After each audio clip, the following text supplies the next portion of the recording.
কারণ এটা তো ভালোবাসা, লাভ। লাভ কোনো আইন কানুন দিয়ে বাধা যায় না, মানানো যায় না, ঠিক কিনা বলো?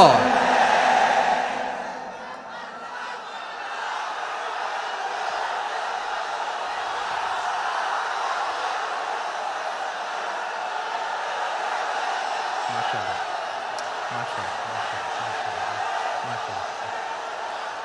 ঠিক আছে, বসুন বসুন বসুন।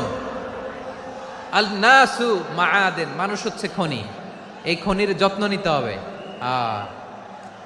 আমার মা বাবা যারা এসেছেন, আপনার ছেলে মেয়ের যত্ন নেন। আপনার ছেলের মধ্যে যে কি পটেনশিয়াল আপনি জানেন না। আপনার এই ছোট্ট অবুজ ছেলেটাই আগামী দিনের শায়েখ আহমদুল্লাহ হবে। আপনার হেফজখানায় পড়া ওই ছোট্ট ছেলেটাই আগামী দিনের আল্লামা মামুনুল হক হবে। আপনার ওই ছেলেটা আমির হামজা হবে, আব্দুল হাই সাইফুল্লাহ হবে, এভাবে